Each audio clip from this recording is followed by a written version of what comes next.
جس نے کبھی کتاب کا منہ نہیں دیکھا تھا، کسی پستک کا منہ نہیں دیکھا تھا، اس کو ہاتھ نہیں لگایا تھا، ایسے اکبر اعظم نے ہندوستان کو چلا کر کے دکھایا.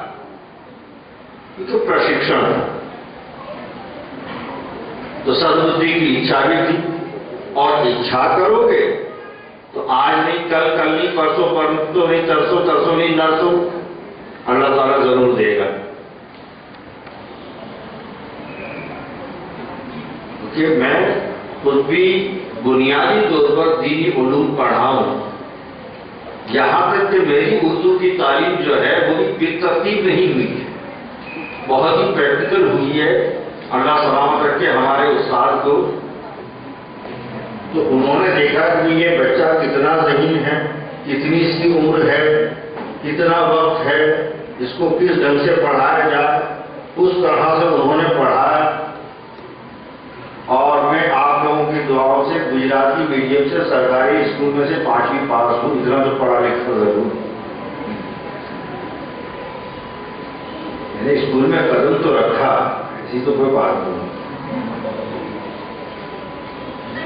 وہ 80 کی دہائی تھی، تب تک ہمارے لیے ہمارے گاؤں میں اتنا بہت تھا.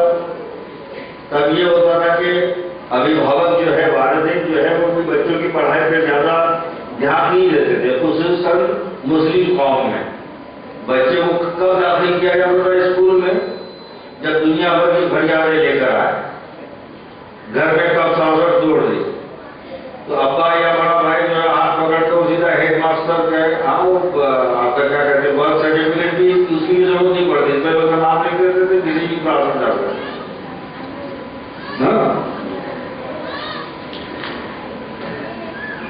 مگر جب والدین کی تربیت اچھی ہوتی ہے تو بہت کم بھی بہت زیادہ ہو جاتا ہے. اور جب تربیت نہیں ہوتی، پرشکشن نہیں ہوتا، تو بہت کچھ زیادہ ہو کے بھی دشاہین ہو جاتا ہے. ابھی اس بچے نے کہا کہ گرو کے پرتی جو کہا، گرو اور گوبند کے پرتی کہا، گوبند تک پہنچنے کے لیے مادھیم گرو، اور گرو ہی سے ہر چیز شروع ہے، ورنہ پورا لاک آؤٹ ہے. ایک انگوٹھی زیب کیا دے گی نگینے کے بغیر؟ ہم وسیلے والے لوگ ہیں نا، ہر چیز میں، دنیا داری میں، سنسارک جیون میں بھی وسیلہ ہے اور دین میں بھی وسیلہ ہے. مادھیم، نمت از اے ویری کمپلسری. ایک انگوٹھی زیب کیا دے گی نگینے کے بغیر؟ مل نہیں سکتا خدا ہرگز مدینے کے بغیر. سبحان اللہ.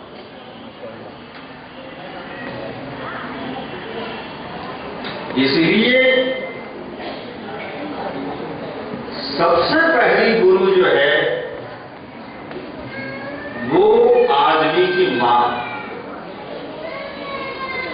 کی گود جو ہے وہ اس کی تربیت کا ہے،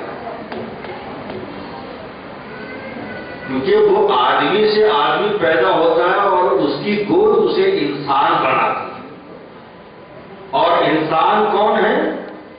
اشرف المخلوقات. مانو سماج کیا ہے؟ اتی اتم سماج. تو یہ اتی اتم سماج کون بناتی ہے؟ ایک ماتا، ایک ماں، ایک والدہ. اور یہی وجہ ہے کہ جنت جیسے انعام کو اللہ تعالیٰ نے ماں کے قدموں میں رکھ دیا. اور وہ درجہ عطا کیا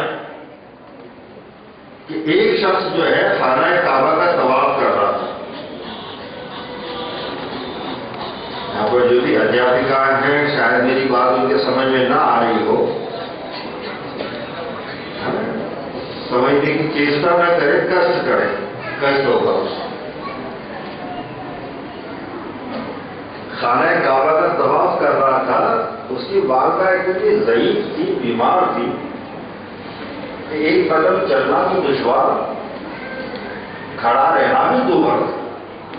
اس نے ایک ٹوکرا لیا۔ اب ضعیفی اور بیماری میں اکثر انسان جو ہے ذہنی طور پر بحث ہو جاتا ہے۔ جیسے فار ایگزامپل بھی ہمیں پانی کی پیاس لگتی ہے تو ہمارا دماغ جو ہے ہم کو سگنل دیتا ہے، ہمیں اس انگلی پہ کھجلی آتی ہے تو ہمارا دماغ ہمیں سگنل دیتا ہے۔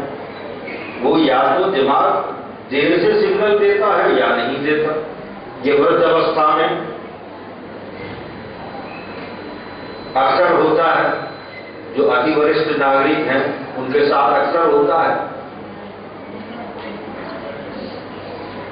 مگر اسے ماں سے ایسا لگاؤ تھا کہ اس نے کہا، سوچا کہ میں اپنی والدہ کو اس ٹوکرے میں بٹھا کر اپنے سر پر رکھوں اور خانہ کعبہ کا طواف۔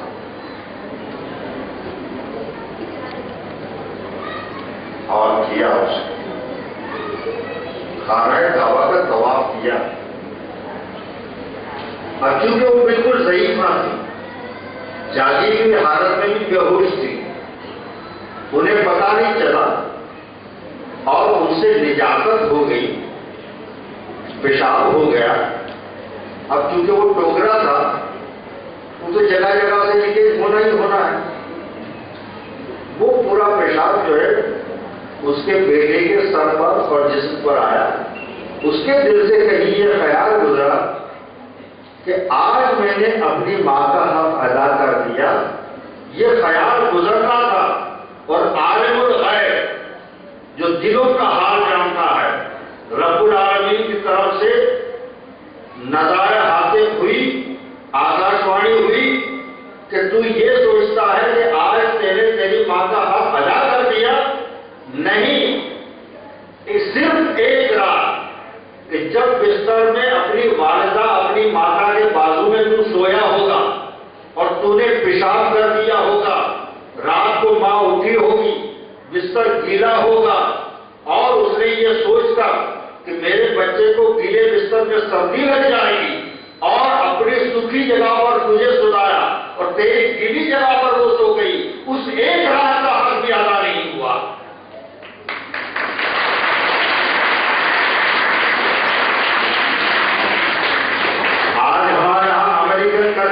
آتے جاتا ہے، اس لیے ورد آشرم کی جو ہے برباد ہوتی جا رہی ہے۔ ماں باپ بوڑھے ہو گئے، ڈال دو سیدھا ورد آشرم میں۔ جیسے امریکہ میں ہوتا ہے نا، امریکہ کے اندر کیا کہتے ہیں جی، والدین جو ہے بوڑھے ماں باپ جو ہے بیچارے اولاد کے پیار کو ترستے ہیں، ورد آشرم میں ان کو بھرتی کر دیتے ہیں۔ وہیں پر اللہ تعالیٰ ان کو سزا دینا شروع کر دیتا ہے کہ وہ خود بھی بچوں کے پیار کو ترستے، کیونکہ بچوں کو ہاسٹل کے اندر داخل کر دیتے ہیں۔ اب میاں بیوی کلب میں جاتے اور ہاتھ میں کون ہوتا ہے؟ موتی، ڈانکی۔ ارے اپنے بچے کو سنبھال، کتے کو لے کے گھوم رہی ہے۔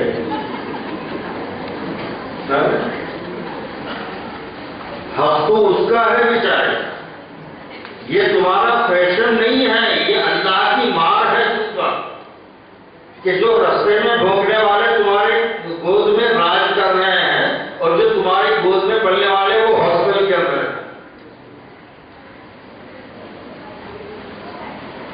تھوڑا تھوڑا کریز ہمارے یہاں بھی آ رہا ہے، اور ہم اس برائی کو ڈھانپنے کے لیے، اپنے آپ کو برا نہ کہلوانے کے لیے کیا کہتے ہیں؟ Morning, open minding. Open minding کے اوپر ہیلمٹ نہیں ہے، کھوپڑی کھل گئی، کہے گا open minding? They have absolutely made پاگل انسان۔ اس پاگل پن کو دور کرنے کے لیے سرکار نے رسول اللہ صلی اللہ علیہ وسلم نے جس طرف ہمیں توجہ دلائی ہے، دینی علوم یعنی دھارمک ودیا، جو بھی جس دھرم کا انویائی ہے اس ودیا کو پراپت کریں۔ گروریہ جو ہے ان کے درشن کریں، ان کے پاس بیٹھیں، ودیالیوں میں جائیں، تاکہ ہماری تہذیب و تمدن، ہماری سنسکرتی، ہمارے سنسکار جو برقرار رہیں، اور ہمارے سنسکار، ہماری تہذیب کوئی معمولی چیز نہیں ہے، یہ وہ چیز ہے جو 7 سمندر پار انگریزوں کو کھینچ کر ہندوستان لے آئے۔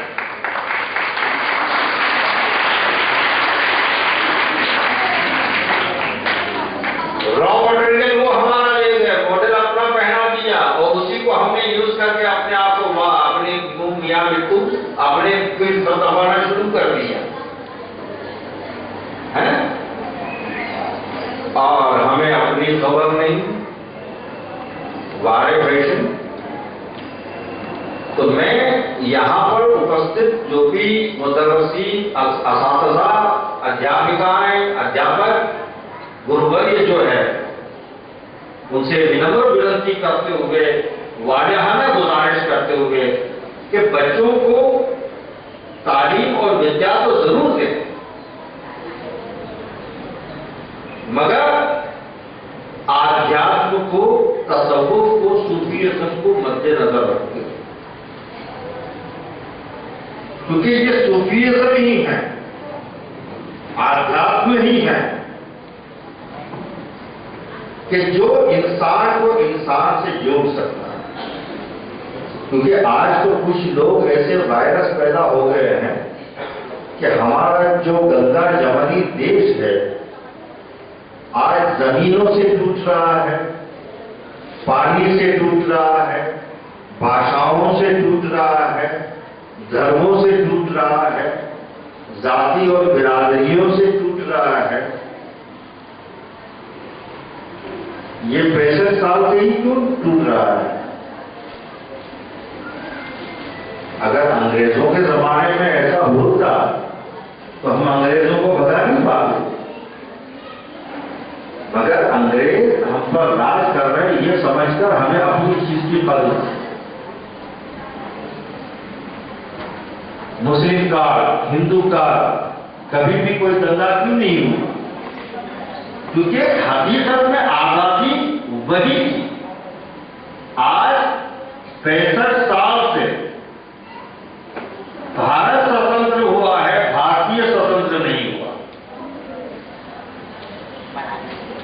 کیا فرق پڑا؟ پہلے جاگیردار تھے،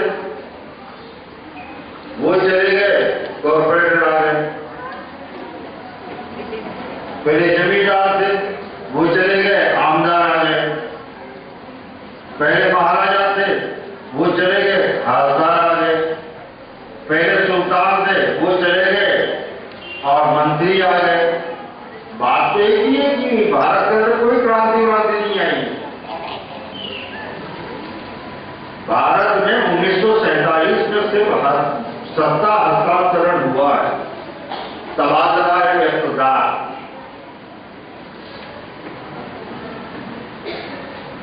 تو بھئی اس کرسی پر ہم بیٹھا کرتے تھے، آج کے بعد تم بیٹھا کرتے۔ ہم تو اور بھی بگڑ گئے۔ یہ 47 سال میں کیا ہوگا؟ 65 سال میں 1947 میں تو سوچا جا رہا تھا یہ ہو جائے گا، وہ ہو جائے گا، کیا کہتے ہیں وہ ہری کرانتی آئے گی، سنہری کرانتی آئے گی۔ کرانتی کیا آئے گی؟ آج تو غریب رتھ کی ٹرین بھی ٹائم پر نہیں آ رہی ہے نا؟ کیا کرانتی آ گئی؟ کوئی کرانتی نہیں آ گئی۔ اچھوت اچھوت رہے، امیر امیر رہے، غریب غریب رہے، جبکہ رسول اللہ کا فرمان ہے کہ تمہاری اپنی کمائی، حق کی کمائی، محنت کی کمائی سے کمایا ہوا وہ خوراک، وہ غذا، وہ کھانا، وہ لقمہ تر تم پر حرام ہے اگر تمہیں پتا چلے کہ تمہارا پڑوسی بھوکا ہے۔ آج اگر ہم اس فرمان پر عمل کریں تو صرف مسلم قوم کیا، ہمارے ملک کے تمام سمودائے جو ہے وہ اس میں سے ایک بھی اچھوتا نہیں رہے گا۔ ضرورت ہے تو اللہ کے خوف کی اور نبی کے عشق کی۔ اگر وہ نہیں ہے کچھ بھی،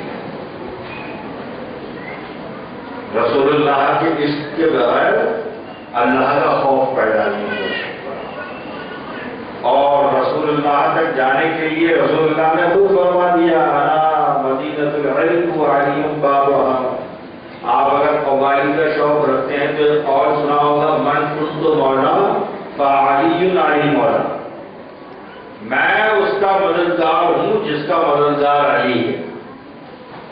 تو جب اس دروازے کو جا کے دستک دیں گے وہ کھلے گا تو رسول اللہ تک پہنچیں گے، اور رسول اللہ تک پہنچے تو سیاح ہے وہ دوارا کا ہے کا من کان للہ و کان اللہ لہ، جو خدا کا ہو گیا ساری خدائی اس کی ہوگی۔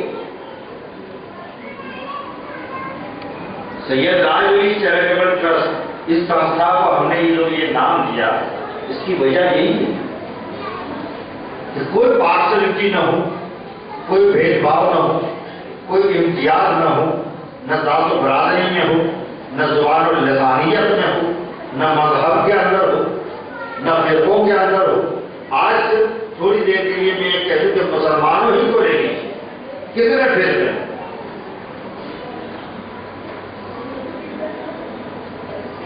سنی، تبلیغی، شیعہ، داؤدی، ندوی، چکڑاوی، کچھ کم پڑ رہا تھا تو سنیوں میں ہی بریلوی اور کچوشوی بھی ہو گئے۔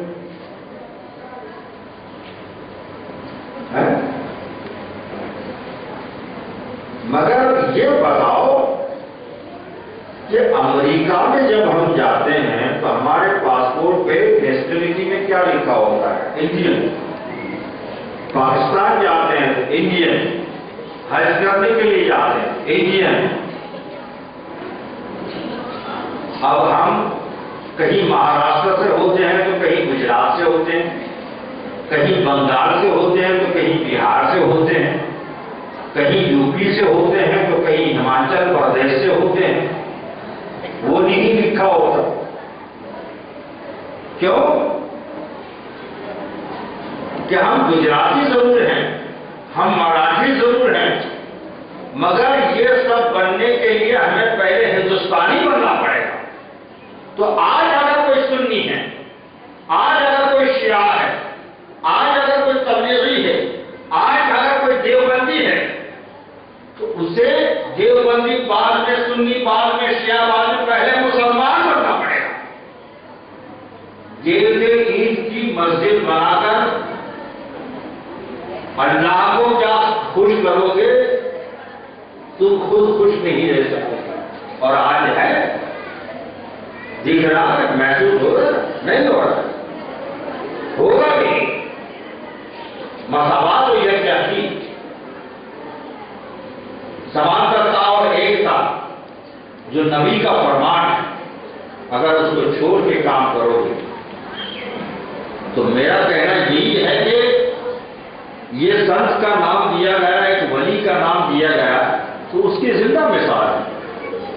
آج آپ دنیا میں کہیں بھی چلے جائیں، وشیش روپ سے ہمارے بھارت ورش میں، ایک مسجد کے اندر ہندو کا کیا کام ہے دیکھا ہے کبھی؟ ایک مندر کے اندر مسلمان کا کیا کام ہے دیکھا ہے کبھی؟ ایک چرچ کے اندر سکھ کا کیا کام ہے کبھی دیکھا ہے؟ ایک گرودوارے کے اندر کرسچن کا کیا کام ہے کبھی دیکھا ہے؟ مگر مزارات پر جاؤ، خانقاہوں میں جاؤ تو وہاں مسلمان بھی ملے گا، ہندو بھی ملے گا، سکھ بھی ملے گا، عیسائی بھی ملے گا، پارسی بھی ملے گا، جین بھی ملے گا، بدھسٹ بھی ملے گا، سنی بھی ملے گا، وہابی بھی ملے گا، داؤدی بھی ملے گا، اسماعیلی بھی ملے گا، عادل خانی بھی ملے گا، چکراوی بھی ملے گا، شیعہ بھی ملے گا، دیوبندی بھی ملے گا، ہر کوئی وہاں ملے گا۔ کیونکہ اولیاءوں کی دعا صرف مسلمانوں اور ہندوؤں کے لیے نہیں ہوتی، سنتوں کے آشیرواد صرف مسلمانوں اور ہندوؤں کے لیے نہیں ہوتے، ان کے آشیرواد اور ان کی دعائیں پوری نوع انسانی اور مانو سماج کے لیے ہوتی ہے، لہذا یہ ٹرسٹ کا نام رکھا جائے کہ یہ راج بڑی چیرن ہے۔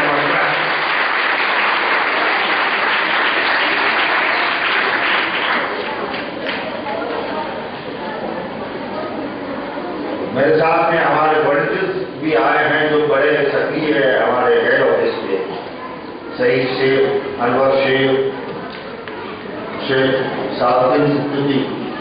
ہمارے سعید کو جو ہے ایک شعر بڑا پسند ہے، وہ میں آخر میں پڑھتا ہوا چلوں کہ میں اکیلا ہی چلا تھا جانب منزل مگر، میں اکیلا ہی چلا تھا جانب منزل مگر۔ اس کو کئی بار پڑھ بھی سکتے ہیں، مجھے ڈر ہے کہ یہ کہیں اٹھ کے روک نہ دے کہ اکیلے چلتے چلتے اتنے دور نہیں ہے، واپس آؤ۔ ہے کہ ایک نوجوان شاعر جو ہے میری طرح شاعری واعری کچھ آتی نہیں تھی اور کھڑے ہو گئے مشاعرے میں کہ کبھی چلمن سے یہ دیکھے، کبھی چلمن سے وہ دیکھے۔ ایسی بات ہے، مشاعرہ ہوئی، واہ واہ واہ، کبھی چلمن سے یہ دیکھے، کبھی چلمن سے وہ دیکھے۔ اب اصل میں اس کی کمزوری یہ تھی کہ آگے کا مصرع بھول رہا تھا۔ آڈینس سے کہہ دیا واہ واہ، کبھی چلمن سے یہ دیکھے، کبھی چلمن سے وہ دیکھے۔ ایک بڑے میاں جو ہے جنہوں نے ہزاروں مشاعرے جو ہے اٹینڈ کیے تھے، وہ پہچان گیا کہ یہ لڑکا جو ہے کہیں نہ کہیں تو دوسرے مصرے میں سے وائرس پکڑ رہا ہے۔ سب نے کہا پھر مقرر کیجیے، کہا کبھی چلمن سے یہ دیکھے، کبھی چلمن سے وہ دیکھے۔ بڑے میاں ہو کر کہنے کا اگر لگا دے آج چلمن کو نہ یہ دیکھے نہ وہ دیکھے۔ اسی لیے میں بار بار نہیں پڑھوں گا، میں اکیلا ہی چلا تھا جانب منزل مگر۔ اور یہ حقیقت ہے کہ 1995 میں جب سید راج گری چیریٹیبل ٹرسٹ رجسٹرڈ ہوا تو شام کے یہی کوئی 5-6 بجے ہوں گے، اور میں نے آلو صاحب ہمارے جنرل سیکرٹری جو ہے ان سے کہا کہ میرے ذہن میں یہ خیال آ رہا ہے کہ ہمیں کچھ فلاح و بہبود کے لیے کچھ کرنا چاہیے۔ اب زیادہ تر جو میرا تعلق تصوف سے ہے، آدھیاتم سے ہے، تو ظاہر سی بات ہے، ایک کہاوت ہے نا یا معاملے میں بیٹھی ہوئی ہیں کہ دائی کے آگے پیٹ نہیں چھپا ہے۔ تو ہمارے پاس جو بھی آتے ہیں اپنا اصل بیان کر رہے ہیں۔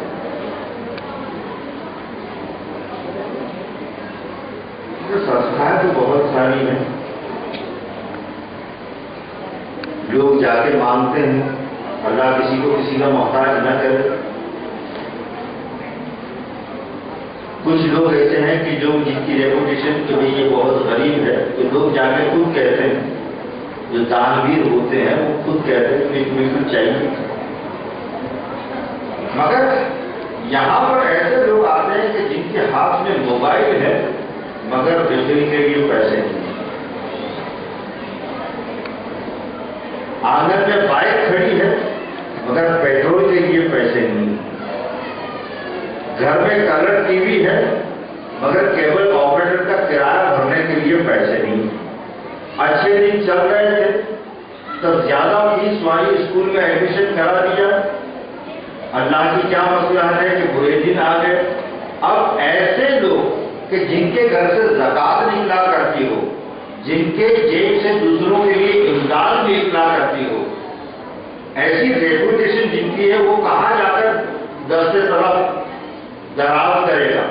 اور اس کی ریپوٹیشن اس لیے تو ہر آدمی جو دانویر ہے وہ بھی جو ہے کہ ہچکچائے گا کہ جا کر پوچھے بھائی تمہیں کچھ چاہیے۔ مگر میرا جو بات ہے آپ لوگوں کی دعاؤں سے الحمدللہ میرے پیر و مرشد کی ہدایت کے تحت وہ تصوف کا ہے کہ وہاں انسان کھل کر بات کرتا ہے کہ آپ اس موبائل پر مت چلیں۔ آلوک صاحب سے میں نے وہی کہا کہ لوگ جو ہے ان کے ہاں لوگ مانگ